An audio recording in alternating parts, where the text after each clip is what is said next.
Hey there, handsome. This video was supposed to be the XCOM one, but this video ended up being done first and I wanted to get some content out to you ASAP. So don't worry, XCOM video is on its way very soon. It's just currently getting transformed into the best video it can be by my editor, whytfwasthisinthegame. So go check out his channel as well. He does some cool stuff over there. But that's besides the point for this video, because we're talking about The Witcher, the first in a series of phenomenal games, the initial strand of DNA that can be found in the follow-ups. But is it a classic? That entirely depends on your definition of classic.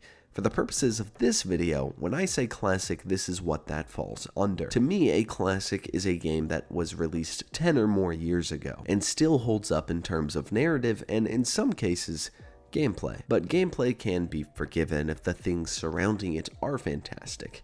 But that's in special cases. Now, I'm going to be entirely honest with you. The Witcher has some serious problems that the games following it immediately did away with for good reason. Now that I'm thinking about it, the Witcher franchise does tend to have massive jumps in quality each entry into the mainline games. So it's important that they do learn from the mistakes they make with their previous ones, but that doesn't excuse the fact that playing these previous ones, they have those mistakes. But first, let's talk about its story, and then we will get into the gameplay and finish off with a warm cup of why the fuck was this in the game? So you play as Geralt of Rivia, a shocker, I know. He wakes up with amnesia, and as he gradually recovers his memories, he finds that he is a witcher, a monster hunter, and even more so, he has enemies and some allies everywhere. The game is more than anything about Geralt stumbling his way through the carefully crafted politics of this continent. There's a path where you side with the elves, the Order of the Flaming Rose, or you can remain neutral. The main beat of this game is definitely exploring the character of Geralt and the world around him more than it is about a central plot, or at least that's how it felt to me. A lot of the game was me stumbling around and finding myself completing all kinds of odd jobs. I will refrain from spoiling anything else, especially with the remake coming soon for this game. So in the meantime, let's talk about that gameplay now, which is by far its roughest component. The gameplay is quite literally just one long glorified QTE. You press the attack button whenever the little crit symbols decides to make an appearance, and then you do that until it either dies or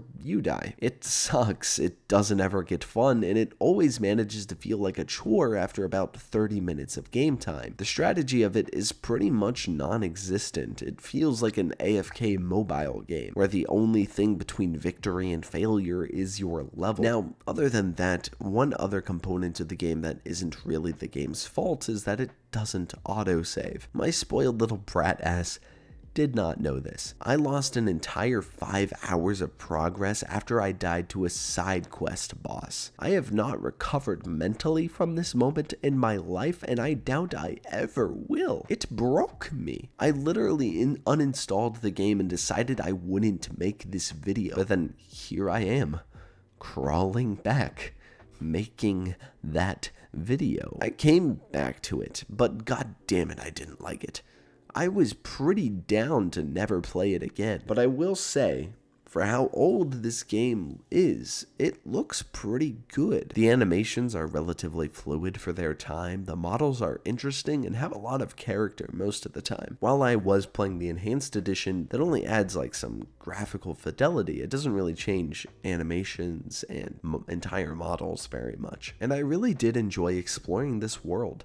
The locations there are to grab your interest really do, and each location is distinct enough that you remember it when you're passing through, which is a thing I think a lot of open world games still struggle with today. Now, there is a little more stuff that definitely dates this game, and this is that cup of why the fuck is this in the game I was telling you about. When you complete a quest for some female characters in the game, you unlock a trading card of them in a lewd position, which is kind of fucked if you think about it for too long. I don't know. I mean, something about having the romance in the game as a kind of gotta catch them all situation just seems a little childish and fucked up to me. I think there's a good reason they did away with the system for their future installments. Now, despite that, The Witcher 1 does have things to enjoy in it, but I'm not sure I can call this a classic. I would not recommend somebody start with Witcher 1 if they're trying to get into this game franchise, and I do think it's very good that this game is getting a remake, because it definitely needs one. So, is The Witcher 1 a a classic. In my opinion, it isn't. If you never played this game ever, and